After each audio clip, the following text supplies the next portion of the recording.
The Human Founder Podcast by Gali Bloch-Liran.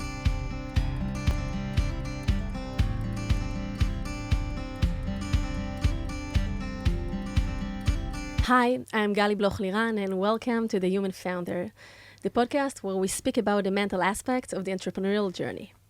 Entrepreneurs often describe the emotional roller coaster that is embedded in being an entrepreneur or investor, where you experience the lowest of lows, such as when you lose your best friend, and the highest of highs when you learn how to love and respect yourself, which is the essence of everything.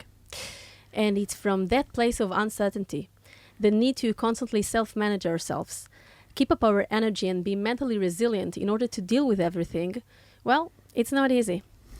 In each episode, I will be talking to entrepreneurs, investors, psychologists, being a sounding board, with the goal of creating a space for this less spoken about layer, which is the mental aspect accompanying the entrepreneurial journey.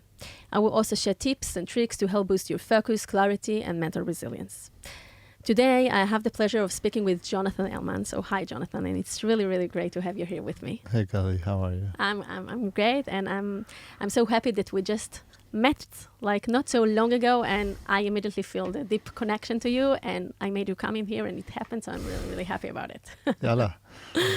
So, Jonathan, I'll introduce you in a very short way because we're going to dive deep to everything you have to share with us. You are a serial tech entrepreneur and investor who founded 6 companies in the last decades, among them Tapingo, Story Hunter, Flip, and Seekers. You're married to the amazing Nama, which I love her very much, and have 2 adorable children, Aya and Ari. And you have an amazing life journey, but I kept out the intro because we're going to dive into it right now. So thanks for coming. And I know it was like a rush morning, and we need sometimes when you want to dive deeper, so we need to take the few moments, right, to breathe deeply and to get reoriented and like get into the right mood and inner calm in order like to be able to open. So I hope we're going to make it now together. And actually, I want you just to take me back to your childhood, where you were born, how everything began.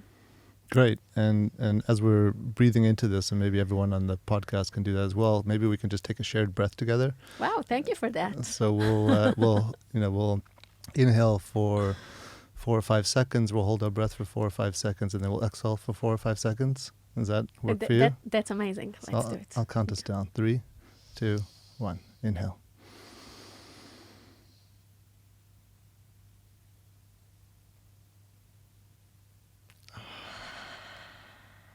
Yofi, welcome. Yes, Yofi. Welcome too.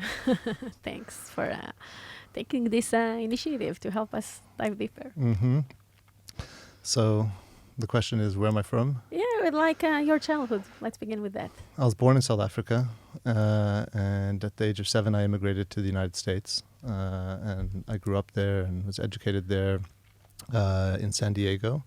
I went to university in St. Louis, and then after college, I went to go work as an investment banker in New York for about 5 years. Like 20 years in like 5 seconds, right?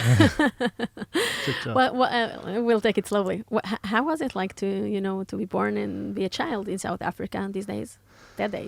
Yeah, I was 7 when I left, so I don't really know. I can tell you the experience of what it was like in my home. And I lived with locals from South Africa as well as, with my family. And so I got the sense of the love and the care that I received from, my nannies that were around me all the time. I didn't really understand what was going on from a political perspective. My parents wanted their children to be raised in a free environment where everyone in that environment had a sense of freedom. And so in 1987, we left for San Diego.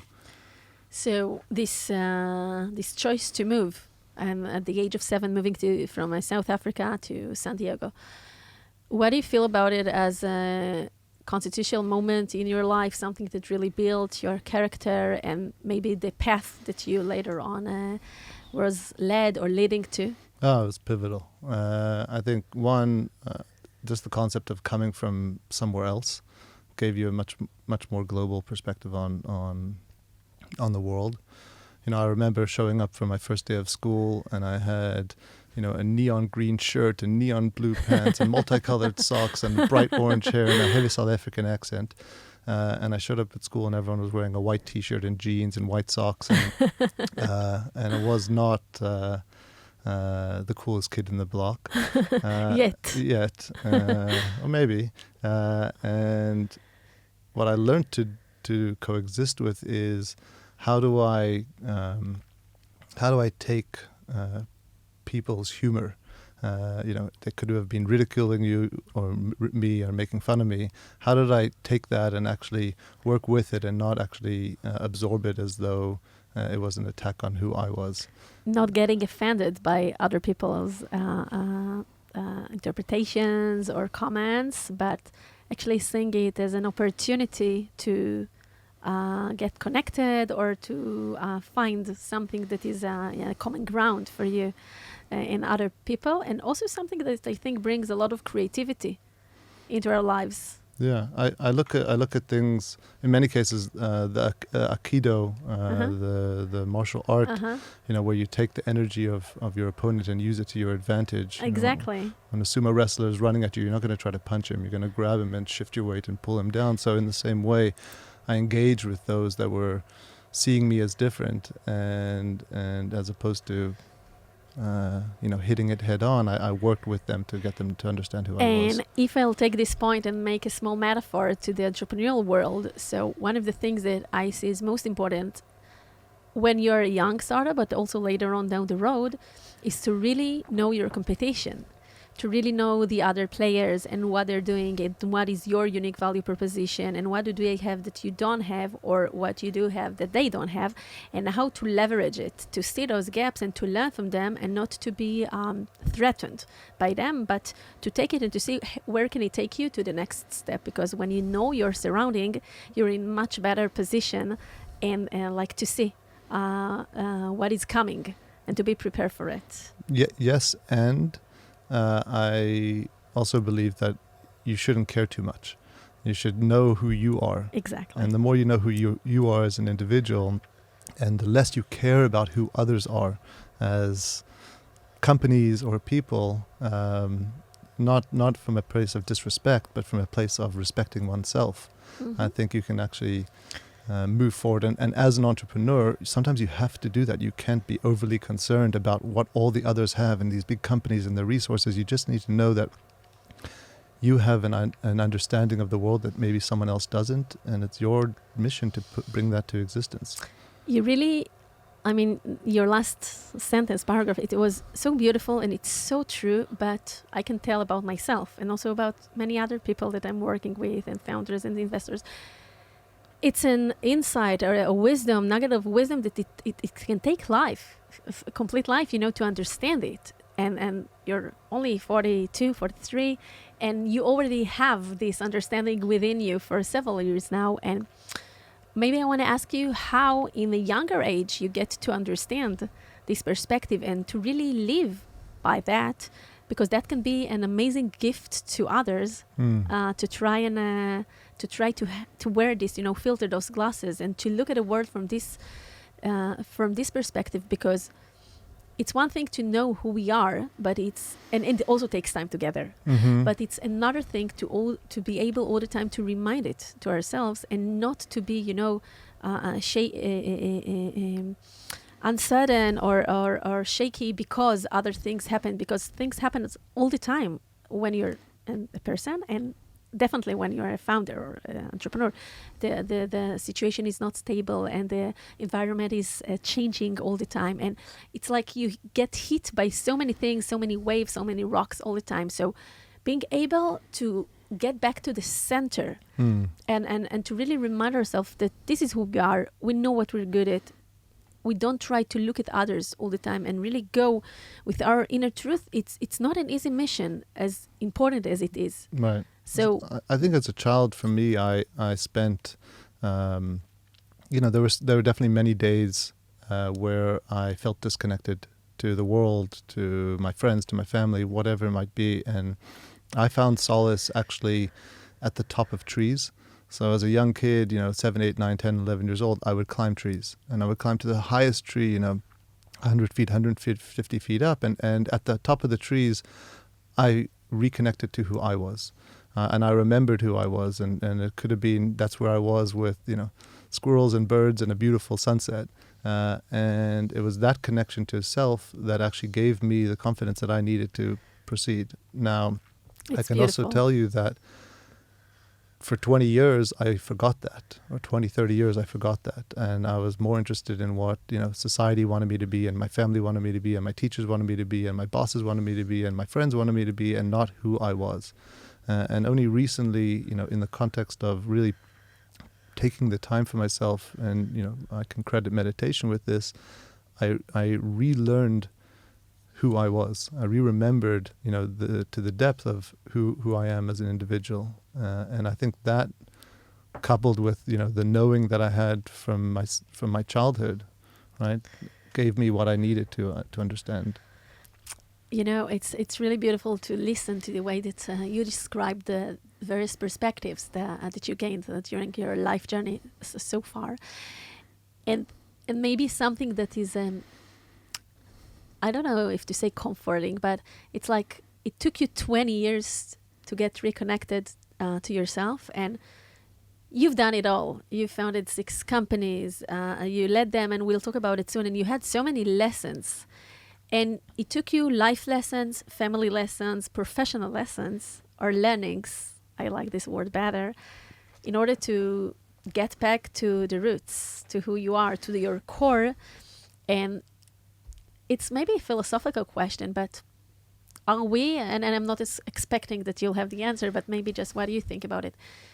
Are we as human and as founders, we have to go through this whole way, this whole journey, this whole process in order to understand, the basic things that later on we really want to embrace and to live by? I think entrepreneurs are uniquely positioned to hit those walls more than most people are. And I personally believe that 50% of people don't wake up in this lifetime, right? They'll wake up in another lifetime. And about 45% of people wake up on their deathbed, just as they're about to die. Who am I? Why am I? What am I doing in this world?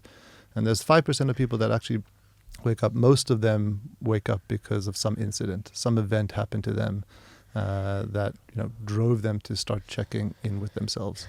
And I think entrepreneurs, because of the difficulties of building a startup, failing, doing it again, coming back, checking with yourself, am I really an entrepreneur? Am I really a founder? Am I really the CEO?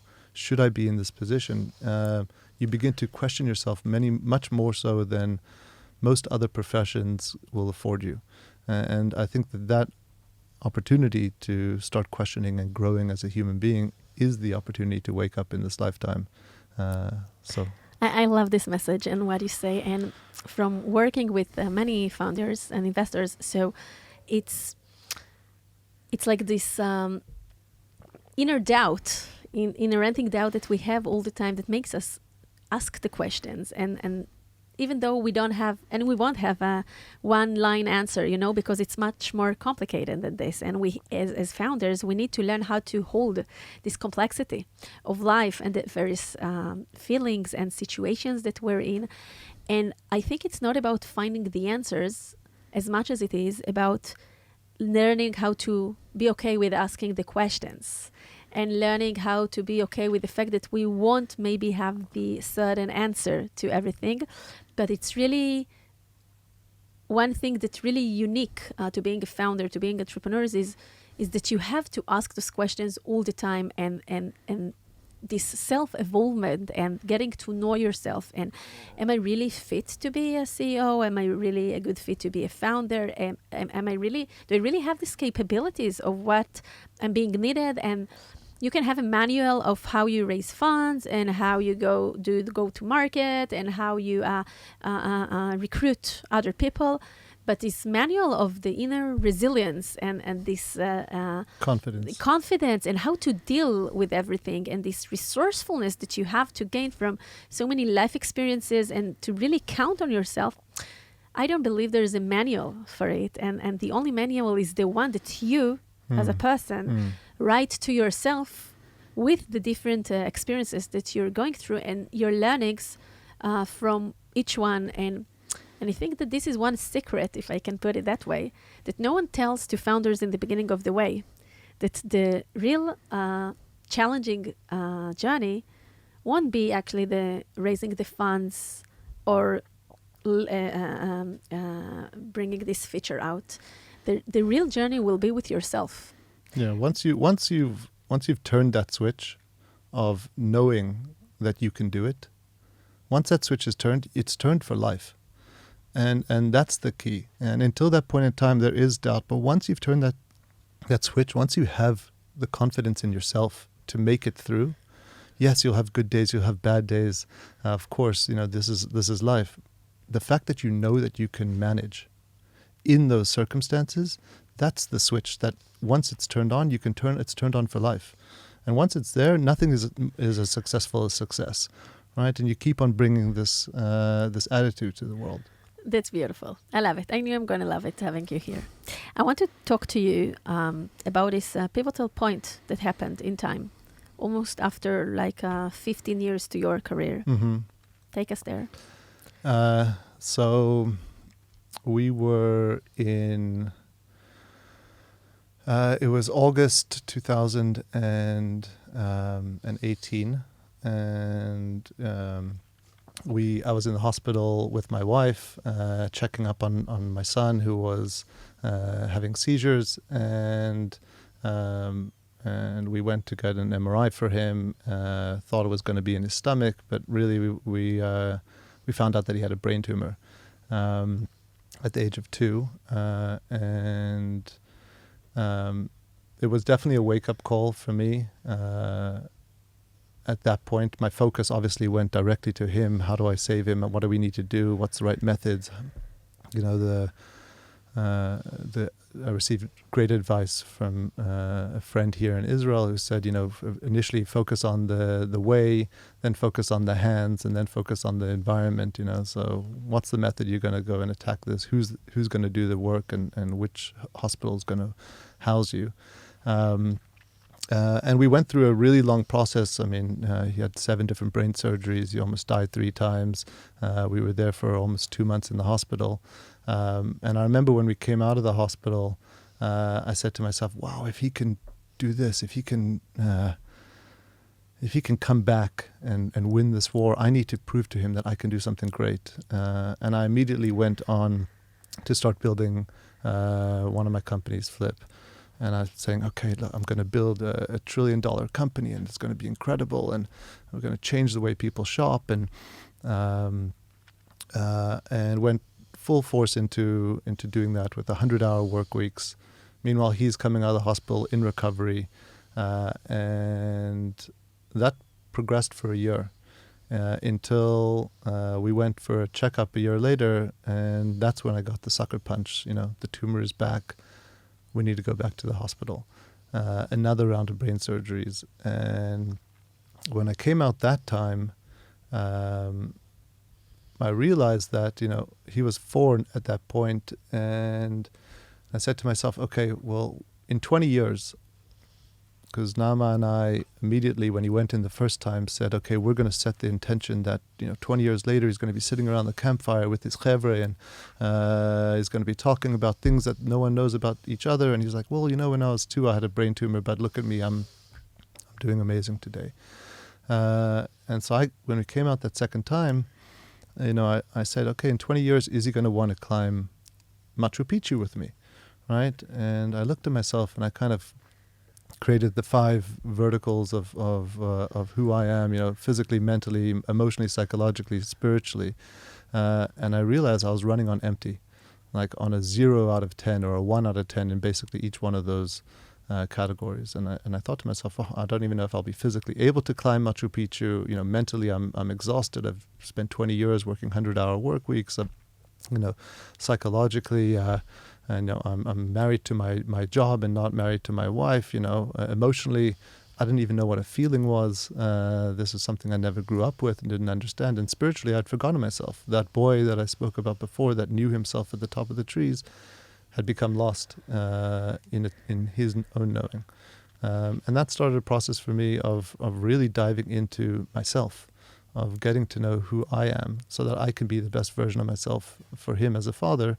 Didn't slow up any of the other aspects of my life, professionally or otherwise. But it did, it did focus my efforts directionally to where I believe they needed to go.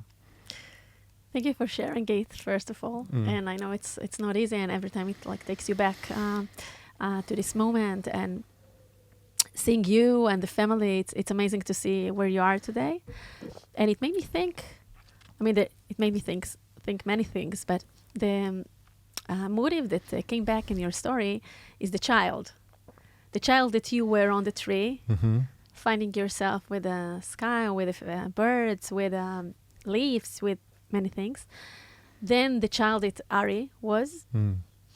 And then the inner conversation that you had with yourself when Ari will be a grown child with his friend, and how this whole life-changing story made you actually want to come back to find the child within you, your inner child. And I think maybe there are many learnings from it, but how sometimes things coming from suffer, and we really need, to have to get a really... Kaffa. One heck of a kaffa in order to wake up.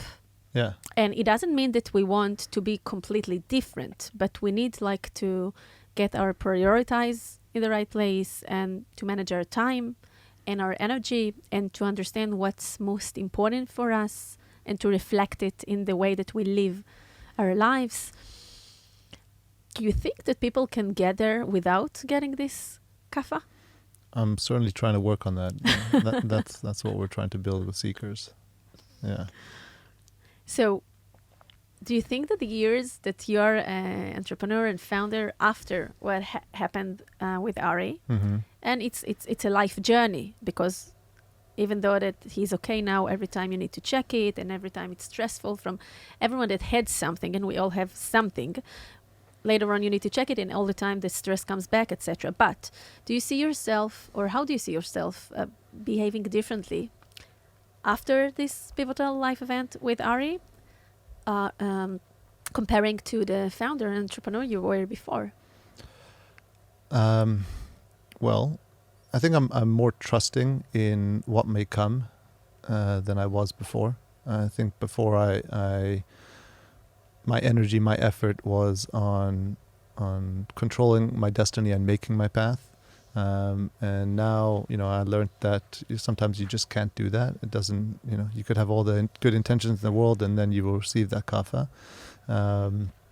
So, I think that there has to be a little bit of trust that, if you're doing the work, if you're putting yourself in the right directions, that things will open up for you.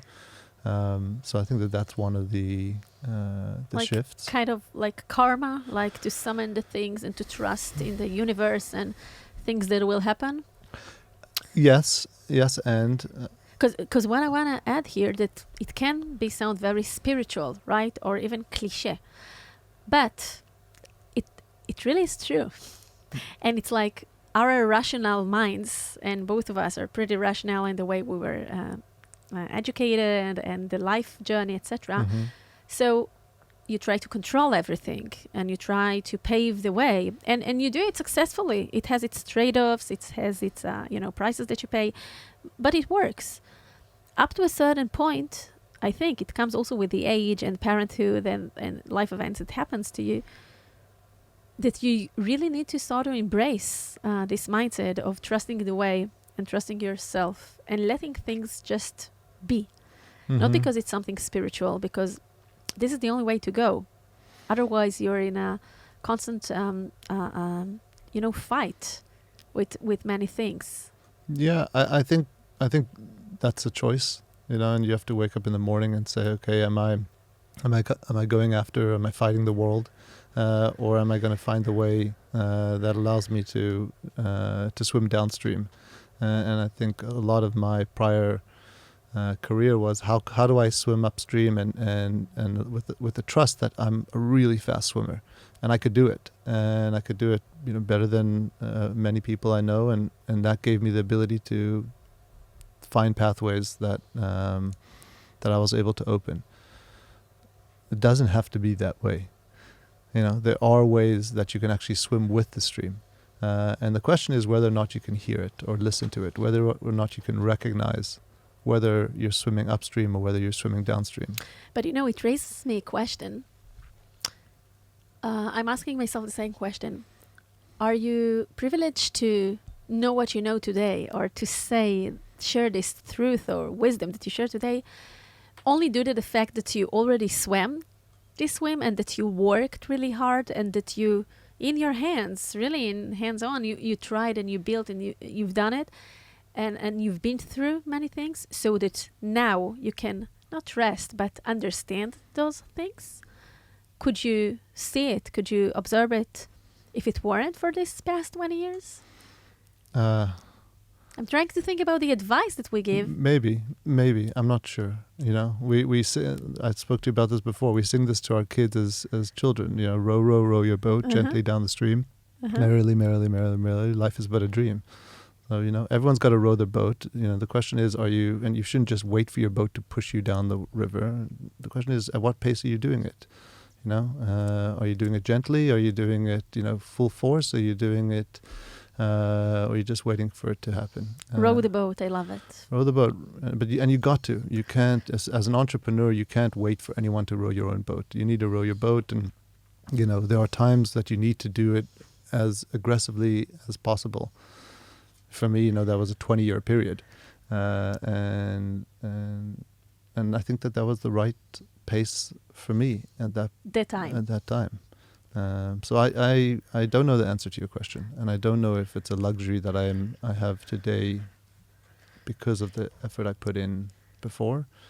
I just know that you need to find your pace and then make sure that you can stick with that. I think that what you just said really sums up what we said earlier, that it's not about knowing the answer to the question. It's about asking the questions and be more consciousness to what it brings, and to really understand that you have to row your own boat in every aspect of life, psychological, mental, professional, personal, whatever. So long as you're asking yourself the question and seeking out the answer for yourself, because I think, again, once you know the answer yourself, then you don't need anyone else to tell you whether you're right or wrong. You know it, and that's the key. What helped you the most in this journey to know the answers in a better way? Because, when we talk, I feel a lot of confidence coming from you, that you know what you're saying and you know what you mean. But I also feel that it's an inner confidence. It's not just from, the mouth out. Because sometimes when we speak, it's kind of a mask that we're putting on, and we seem to be very confident in what we're saying, but we don't. It's not necessarily aligned. I've failed so many times. And that's the best way, is failing and getting back up and learning from it. I think that's the only difference between, I think that's a major difference for those with experience who are succeeding and those who are not, is that, one, are you willing to fail? And two, do you learn from your mistakes? And I think that's where, if I speak with confidence, it's because I've had those experiences. I agree. So let's continue with this direction. Share with us 1, 2, 3, depends where it takes us. Your major fails that you had during your entrepreneurial career, before Ari's story, before this pivot, before what's happening today, from your previous career, the different companies that you founded, major things that happened there that to say were main lessons for you for taking with you along the way. I think,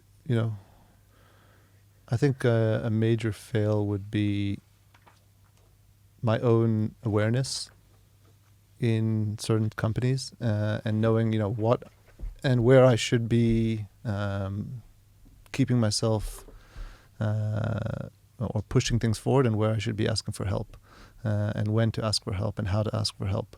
So I'd say that that's one of the first major fails that I could point to, and it's in most companies that I've worked at is actually recognizing where am I at my limit, and at what point do I ask for help versus trying to continue to push forward and hopefully solve the problem without seeking out assistance. In the previous company that you founded, so you were the founder and CEO, or other positions? Other positions, yeah. So everything from founder, CEO to executive vice president to chairman. But for the most part, it's starting with an idea and then shifting it to a company. I think that's really the stage of building that I enjoy. And then I could say, I can say as an attempted angel investor, a clear failure for me is any time that I invested in a founder and tried to make them an entrepreneur, and a success on the flip side is every time that I invested in an entrepreneur and I pushed them over the edge to become a founder. Mm-hmm. And it was very obvious to me that when the going gets tough, if you're a founder who's not an entrepreneur, you run out the door. And you don't know how to manage that situation. Whereas if you're an entrepreneur who just finally took the leap to become a founder, you know what to do to push through those situations. So I'd say that that's a... So it's interesting, you distinguish between founder and entrepreneur, mm-hmm. and not necessarily between founder and CEO, for example. Yeah. This is the distinction that no, I mean, that you made. There is that in theory could be a third hat that you could add to the equation, because the CEO has a number of different responsibilities and lonelinesses that. But that's what you meant, right? In the entrepreneur, the execution part, right? Yeah, that's the ability what to you execute. Meant. Correct. Mm-hmm. The ability to execute. Yeah. Okay. In many cases, you'll have an entrepreneur that has the ability to execute but doesn't have the belief in themselves that they could actually build. And also the inner commitment to do whatever it takes in order to grow with it and grow this baby into something bigger, this beliefs that going with you. And it's a very, very valid point, because we see a lot of founders. I'll change the language a little bit. I'll make it founder and CEO, okay? Because this is, I think it's more like the execution part of it, although it doesn't have to be the CEO. It can be any C-level, yeah? But I see a lot of situations where you have the idea and allegedly you are the founder, but then you change your mind into to be only the execution, and you forget the founder within you and the inner commitment and responsibility that you have to this company and what it takes and what it means, and that sometimes you need to do things that are much bigger, higher, different from your comfort zone and from your duties, etc., because this is the capacity of a founder, and vice versa, that you keep the so-called capacity, smaller capacity of a founder just as the initiation of the idea, but you don't grow with the company to what it takes in order to really learn new capabilities and new abilities in order to make it grow in the execution part. Yeah, as I say, $1 million ideas and $1 billion executions. Everyone's got $1 million idea. The question is, can you actually build that idea into a company? Mm-hmm. And that's the difference between being an entrepreneur and being a founder.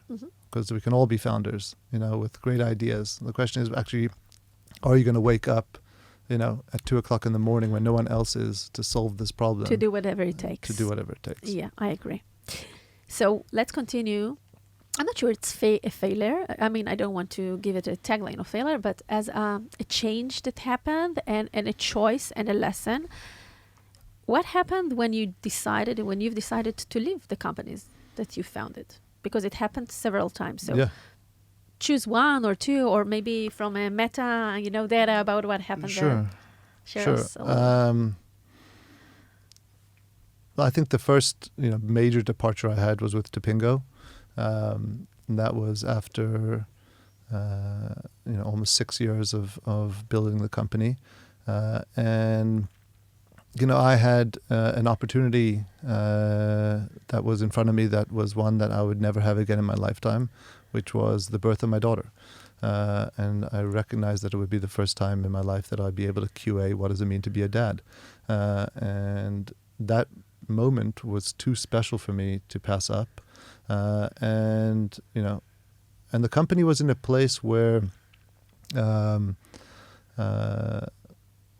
they were growing and scaling up and out into becoming and building a bigger company. And I think, I have a great relationship with my co-founder and the CEO of the time, Daniel, and I think there was a recognition that this wasn't the stage for me. My stage is taking an idea and bringing it into existence, and we did that. We recognized, and I think this is a consistent theme in all the major companies I'm building, which is recognizing when you can actually connect two industries together and bring them together as one. So, in Topingo, we realized, here you have mobile phones on one hand and you have the internet on the other hand, and what happens when you combine the two together? Initially the company was called Ein Sof, because there's Ein Sof things that you can do together when you combine the two. And, we had PicShare, where you would take a picture and you'd share it with your friends. And, 4 years later, Instagram came out, and we had a dating app, and then Tinder came out 5 years later. And that same theme runs through, with Active, which was a surgical robotics company that we developed. Here we had what happens when you have surgery on one hand and computer vision on the other hand, and you combine them together. With Flip, it's like what happens when you have social media on one hand and you have logistics and e-commerce on the other hand, and you combine them together. With Seekers, it's media and technology. The intersection of two things that. I just think you have the potential for exponential. Yeah, you have the potential for exponential scale and exponential growth when you can actually combine multiple industries into one, versus what I believe is much more linear when you're just adding on to an already established industry. And I find that to be an attractive. So this is definitely a sweet spot and an attractive thing to do. I want to talk a little bit about your emotional experience while being a founder who built several companies and the moment that you're living there. What's happening there? Yeah, it was horrible. Yeah, this is your baby.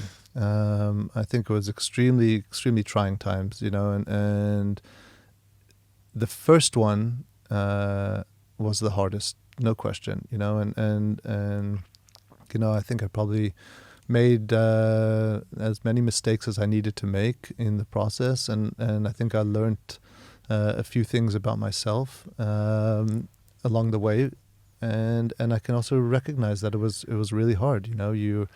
You're doing something, you're believing in it. Everyone has this kind of building a $1 billion company, a $10 billion company, a $100 billion company, and to leave before you get to that point, before the company goes IPO or is acquired, you feel that there's something that is not that you've left on the table, and whether it's feeling like you're letting down your customers, your colleagues, your employees, your co-founders.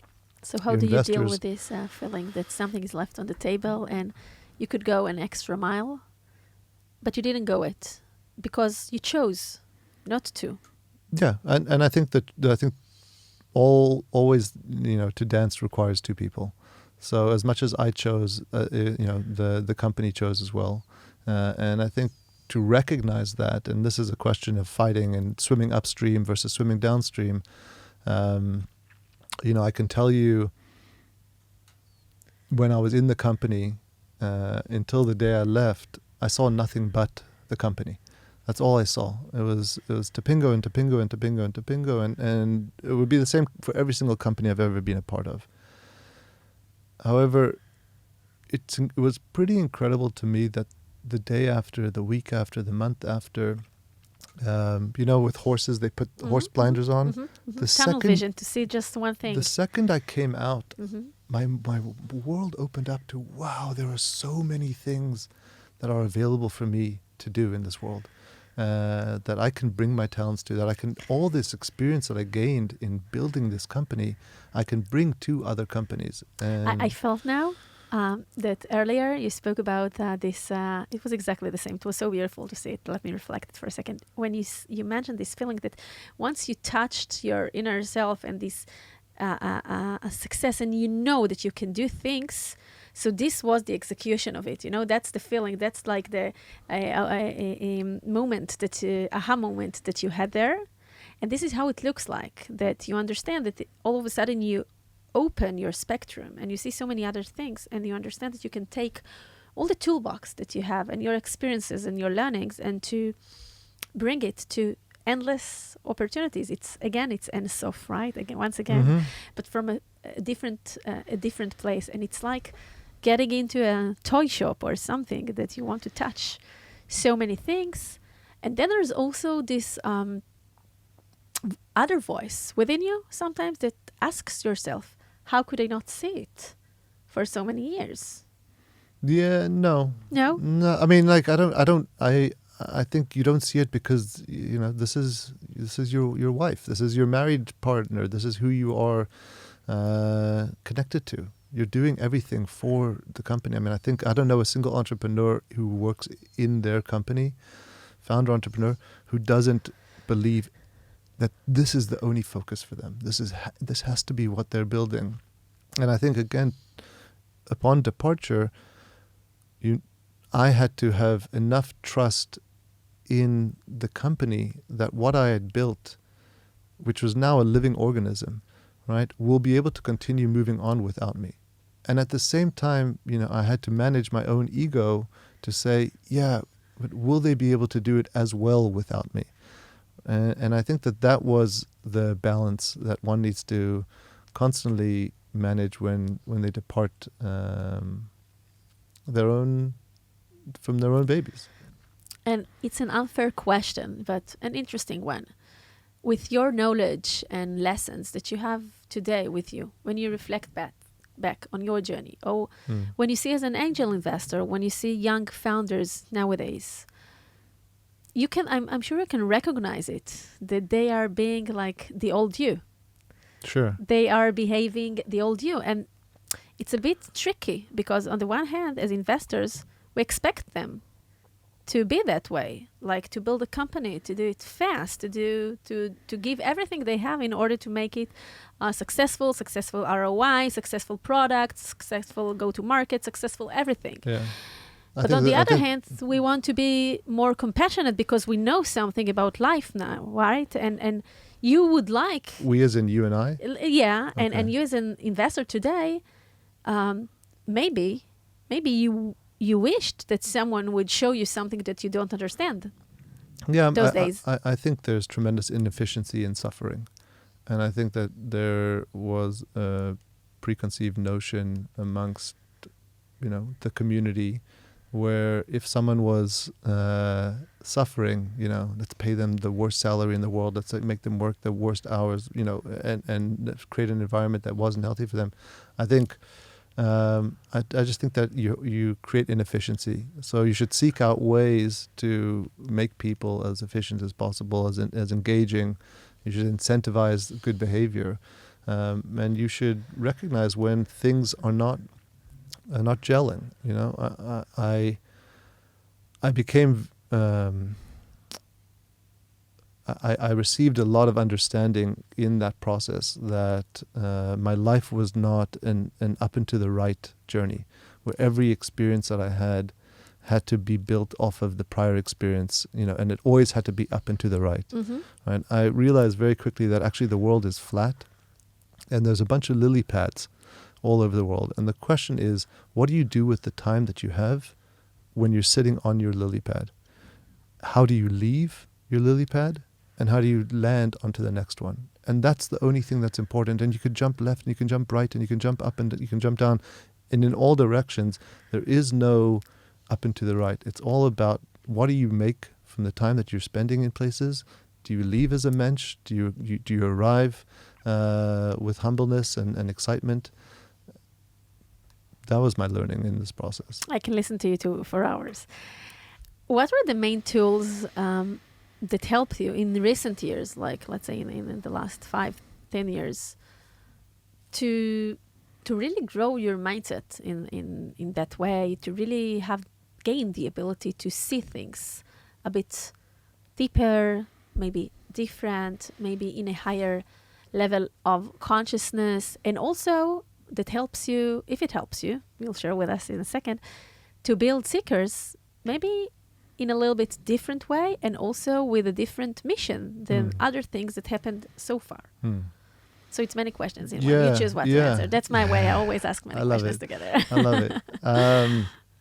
I think I'm extremely fortunate to have had and to have in Flip the most incredible co-founder in Noor, and in Seekers to have incredible co-founders in Gio and Hadass.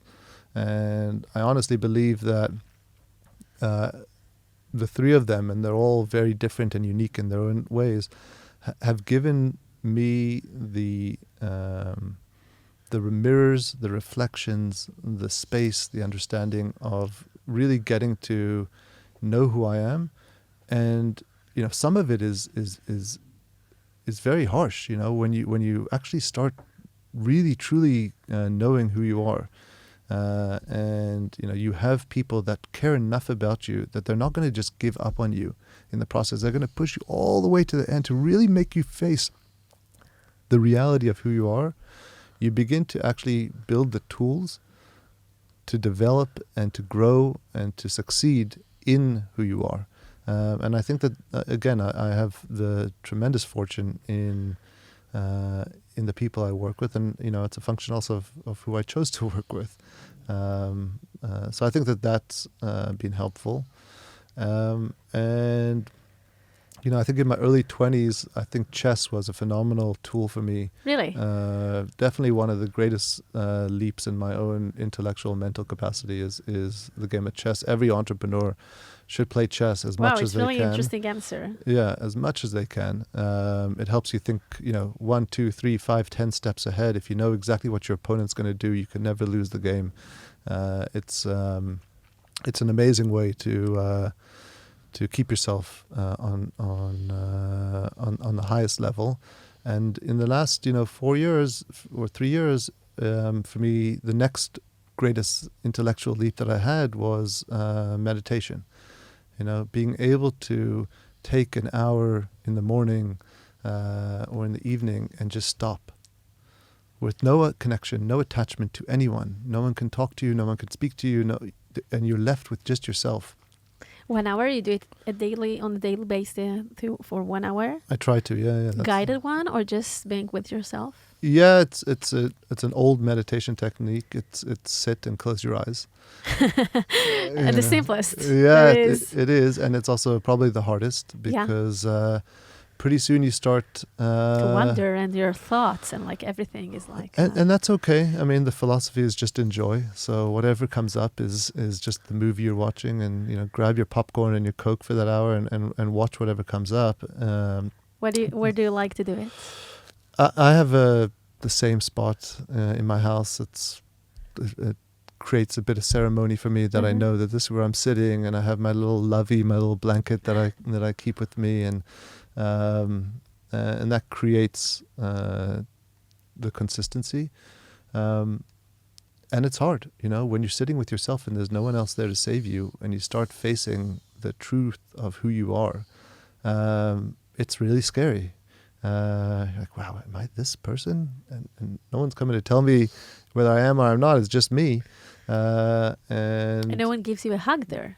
No one gives you a hug. So you need also to learn to hug yourself and to be compassionate about what everything comes up. Yeah, I think, we grew up in a world where, we were seeking love. We received it from our mothers, almost immediately when we came out of the womb. And then as we get older, we start seeking respect. You didn't see me, you didn't respect me. And, that starts a fight between brothers, and then for a year, and then families for a generation, and then, countries for a century, and religions for a millennia, just because, you didn't respect me. And so I think in my process of meditation, I learned how to love and respect myself, so that I didn't want or need it from anyone else. And then that gave me the opportunity to share this.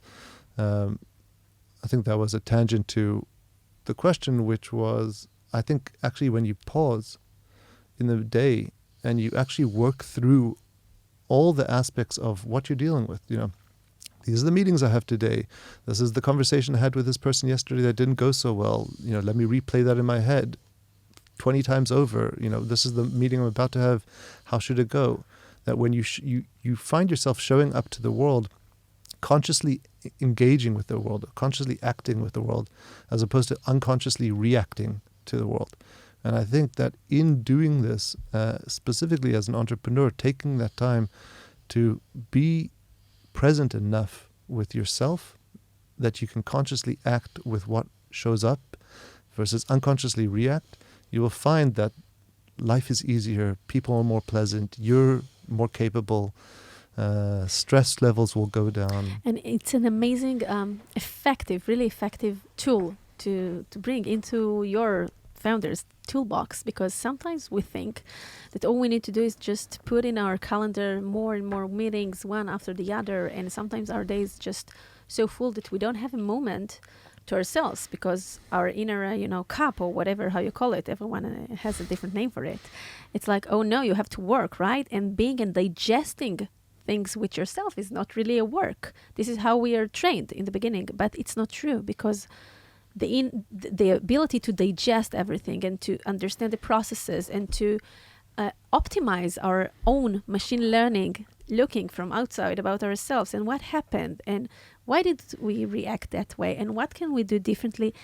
These are the moments where we have those big leaps in the way we behave and what we can do otherwise in order to have a better day tomorrow. And it's not better comparing to others. It's just better comparing to ourselves, to be better founders, to be better leaders, to be better parents, to be better partners, whatever, better in everything, even in just a small percent, but like to be a bit better every time. And it only happens if we take the time, and time is like the easiest measure that we have in order to quantitative things, to go deeper with ourselves. And it can be through meditation, through psychedelics, through coach, through psychologists, through many things. Surfing, running. There are many, many ways to do it. There's no right way, one right way. Everyone should find what's true for him or for her.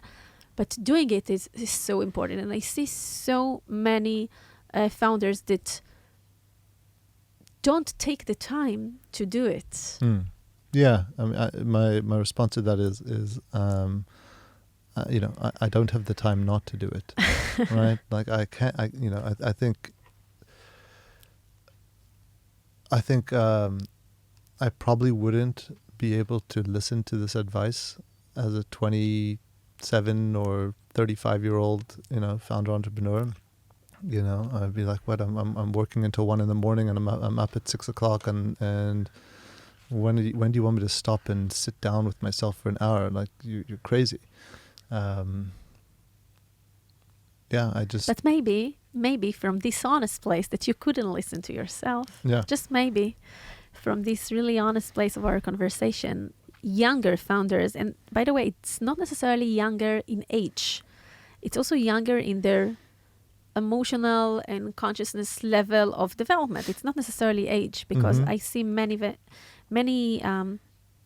developed in their mind founders that can be younger. So there is the chronological age, and there's this, mindset or psychological age. How well we get to dive with, how deep we get to dive with ourselves. Right.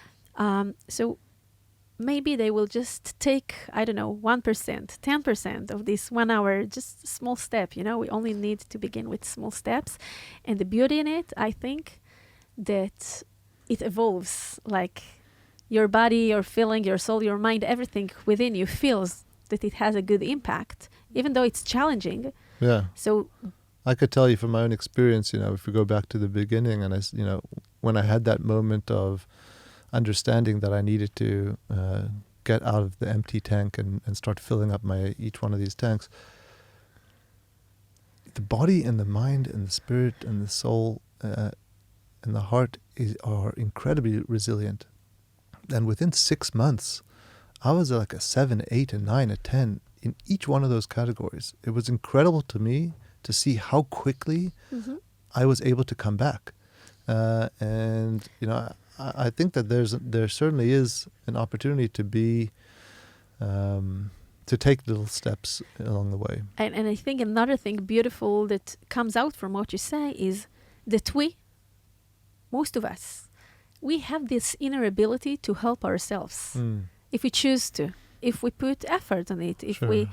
Once the sun comes up, it's hard to put back the darkness. Right, and we do have this inner ability to help ourselves. Sometimes it's very, very difficult in the beginning, just to kick it off, just to understand it. But once it begins, and I hope it doesn't sound a little bit too, I don't know, spiritual or high level, but I really mean it. I really believe in it. That sometimes we need help in opening this door. But once we enter it, we really have the ability to help ourselves in many, many levels. It's just a choice, you know, of dedicating the right time to it. Yeah, the way I look at it is, you know, I spent 40 years, you know, really cleaning the outside of the pot I cook, you know, the soup of my life in, right? And I spent no time cleaning the inside of the pot, right? And while I had this beautiful clean pot on the outside, you know, I would never cook a meal in it because the inside was filthy. And as you spend time actually cleaning the inside of your pot, you can actually have the space. It doesn't matter how dirty the outside of the pot, and you're going to keep it clean anyway, because the second the inside of your pot is clean, you'll want the outside of your pot to be clean as well. So you mentioned cleaning the inside, and personally, I prefer to look at it as building your inside. When you have to build, you have to clean, but you also have to create, right? It's not just something passive, just to clean to take off, but you also need to choose what to bring inside. But we mean the same things. Yeah. So before we hit a pause, because we can talk for hours, but we want to keep our listeners focused, just share with us, please, in a few minutes, what are you doing nowadays at Seekers? Sure. So Seekers, we are developing a platform that is going to help, hopefully, humanity remember what does it mean to be human, and give people the opportunity to truly be themselves. In order to do that, one needs to know themselves and to be able to ask themselves the question, you know, who am I? And so we have a technology platform that is going to be built, which will enable you to almost have a second brain that will collect all the moments in your life. And those moments you'll be able to understand or see or reflect back on as the real moments of who you are.